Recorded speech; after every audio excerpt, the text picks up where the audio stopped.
Me a break. This is the government that's overseeing a convicted child rapist walk free from prison because our jails are too full of people who write stupid things on the internet.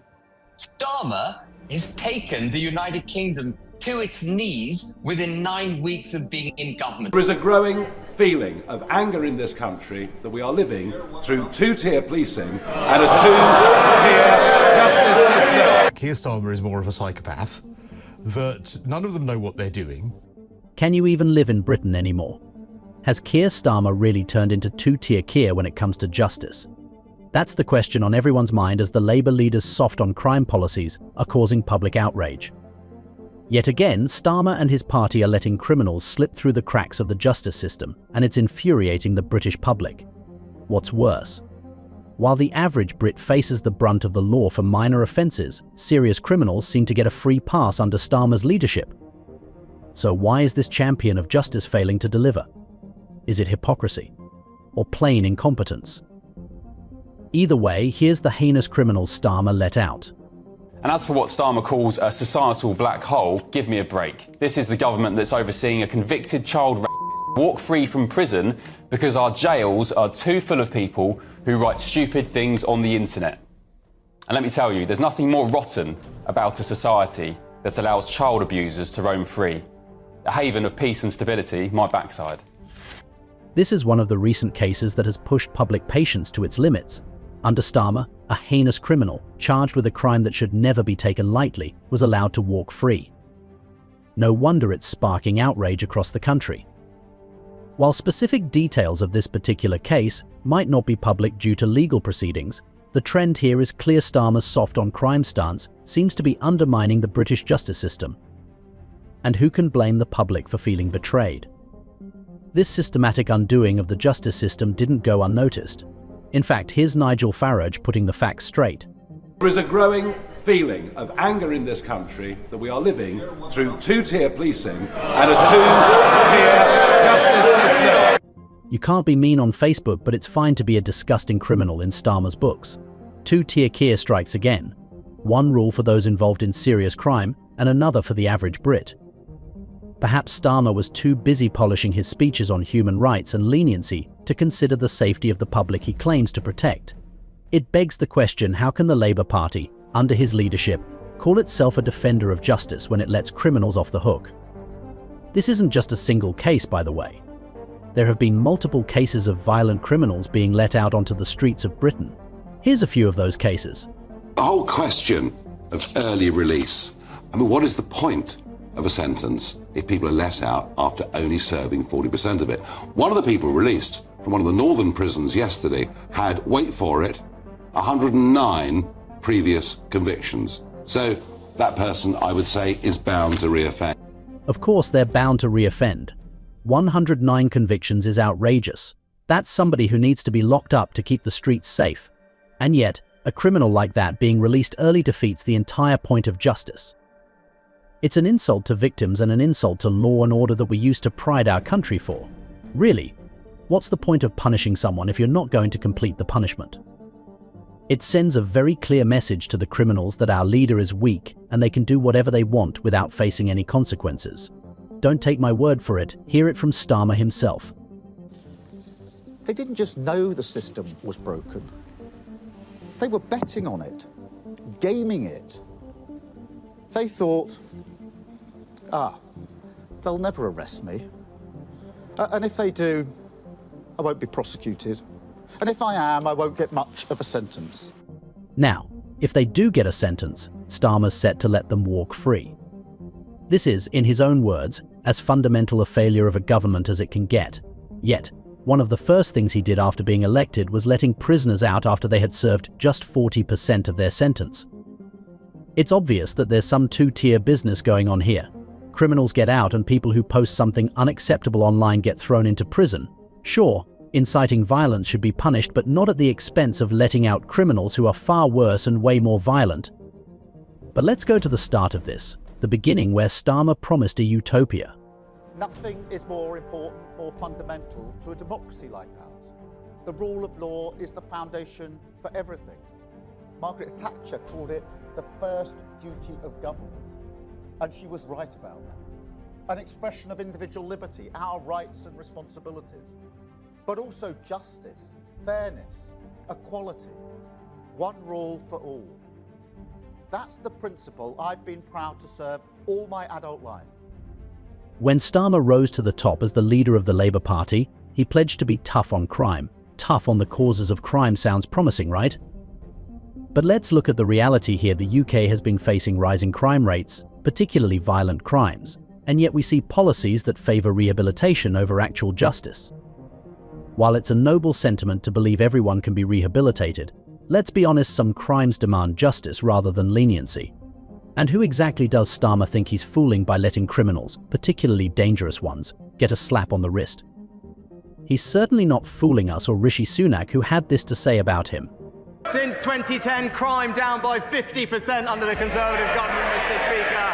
20,000 more police officers, we've given them more powers, and we've toughened up sentencing, all opposed by Sir Softy over there. He attended 21 sentencing council meetings that watered down punishments. That's why they call him Sir Softy. Soft on crime, soft on criminals. Sir Softy had been showing his true colours for a while. We were just blinded by his promises of a better Britain. Now, just picture the scene. A hard-working British citizen is handed a hefty fine for a minor parking violation. Meanwhile, individuals accused of heinous crimes are somehow slipping through the legal net. Starmer's policies appear more like a two-tiered justice system where the law is strict for some but conveniently lenient for others. Remember when he promised to make the streets safe for working people, especially women? 2, we will halve incidents of knife crime. 3, we will reverse the collapse in the proportion of crime solved. And 4, by solving more crime, by reducing the number of victims who drop out of the system, we will halve the levels of violence against women and girls. Oh, how the tables have turned. Starmer often loves to play the tough guy in speeches, talking about how he'll smash the gangs and take back control of our streets, but when push comes to shove, his policies don't match his rhetoric. It's almost like he's running a government of sound bites rather than actual substance. He said he'll halve the crime against women and girls, yet now he's releasing those very prisoners. Things aren't adding up, Sir Keir. The truth is, Labour doesn't believe in prisons, and it's very clear from their actions. And in contrast to the last Labour scheme, prisoners were let out with no supervision, no electronic tags. In fact, 80,000 offenders were let out, 16,000 were violent, Mr. Speaker, leading to multiple murders committed. We fixed that system. But when it comes to this question, not only are we building the biggest prison programme in history, we're also deploying rapid deployment cells. And, Mr. Speaker, because on this side of the House, we understand the importance of prison. Unlike one of his frontbenchers who said, and I said, who quote, "Prison doesn't prevent crime." Prison doesn't work, they say. When confronted about his soft on crime stance, Starmer tries to redirect the conversation towards social issues and root causes. But here's the problem: while he's busy discussing the root causes of crime, criminals are literally walking free. Is it just us, or does he seem a tad more concerned with political correctness than public safety? What's worse is that this narrative goes deeper. They have an ideological problem with prisons and punishment. But this is an ideological as well as a practical thing. So Keir Starmer has decided to frame it this way, rather than just going in two-footed on the Tories, which would be easy and fun. He's decided instead he's going to say there are too many people in prisons. Not there aren't enough prisons, or prison spaces, or prison cells. There are too many people. Exactly how he's framing it. Yeah, Exactly he is trying to frame this as a sort of, if you like, a social justice movement. All the typical social justice rhetoric is there. There's too many people in prison, they say. But maybe there's just too many criminals because the government isn't punishing crime properly. Under Starmer's Labour, there has been an increasing emphasis on rehabilitation over punishment. Sure, the notion that everyone deserves a second chance sounds great in theory, but let's be realistic. For many offences, especially those as grave as assault, the focus should be on delivering justice first. Is Starmer too blind to see the danger of giving criminals a get-out-of-jail-free card? He can't see it, but the danger is there. In fact, many of these early released prisoners will reoffend. That's just plain stats. But over half of the prison population in this country, many of whom will be released early, are therefore violent or crimes. None of those people none of those people politically can be allowed out extra early, because what is going to happen, and it will happen, is that people will reoffend violently. And it will be bad because we already have a dearth of police officers to actually respond, or court spaces to try these people. These aren't petty criminals, and that's the problem. We are talking about heinous crimes that need to be punished. Releasing them early results in reoffending, and then we see headlines like earlier. Instead of investing in tougher sentencing and increased police presence, Labour seems preoccupied with a hug-a-criminal strategy, and the public is understandably upset. With every dangerous criminal released, there's a sense of injustice that grows within the community. But of course, two-tier Keir seems to think that a good talk and some counselling will do the trick.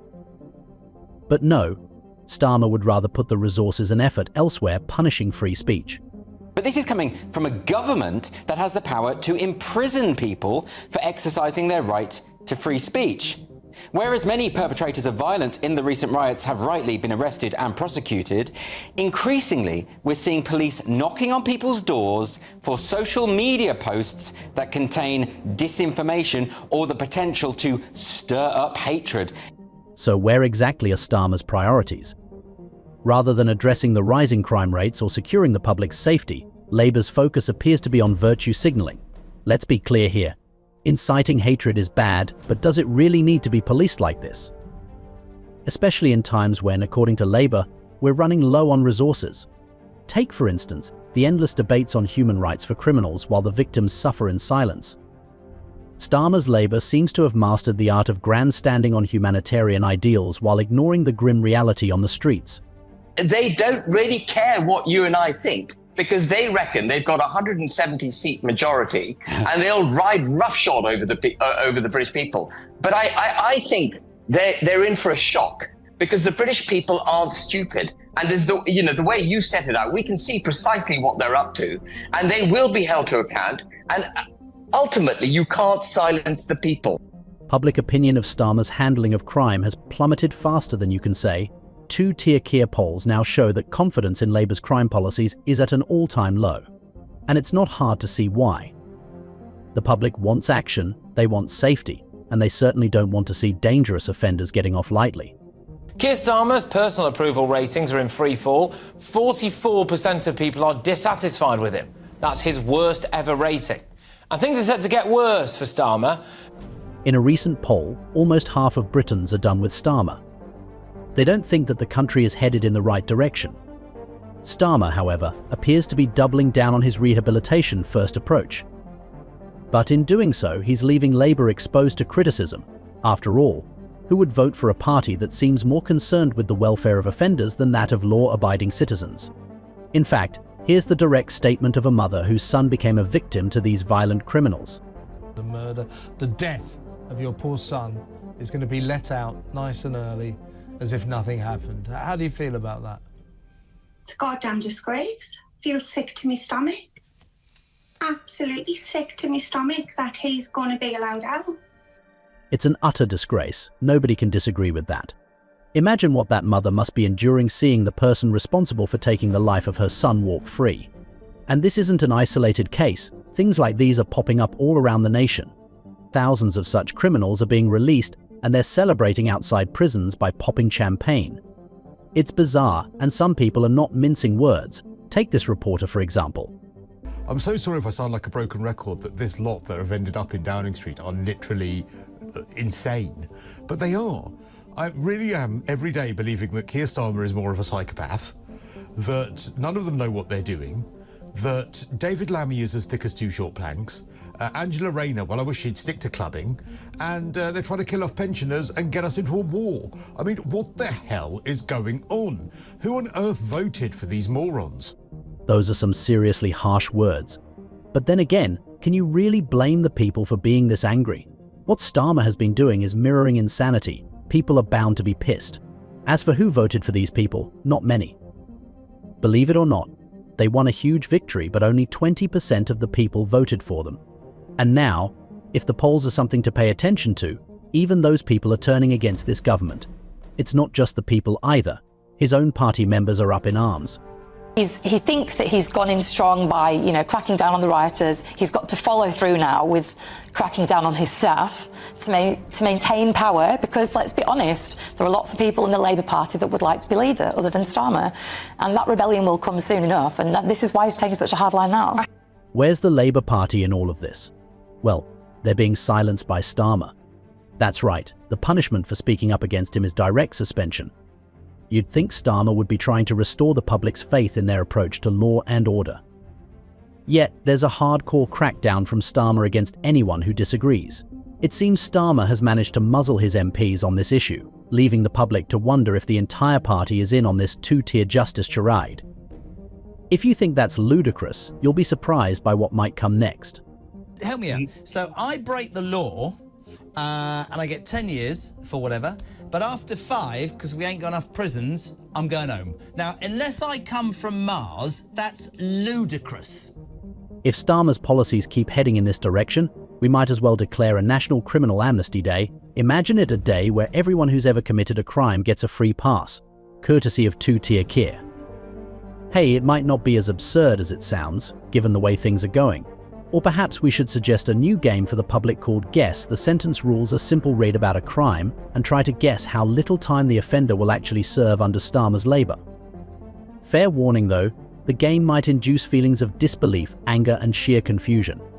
So you're not surprised that Starmer's favourability rating, as it's called, is 0 at the moment? No, I'm not surprised at all. I don't think he was ever popular. He has sort of abandoned his base. Starmer's Labour has some explaining to do, but will they actually listen to the public's outcry? They have to answer for the continuous broken promises and betrayals. If things continue this way, Starmer will have more than just a political crisis on his hands. He'll be facing a full-blown public revolt.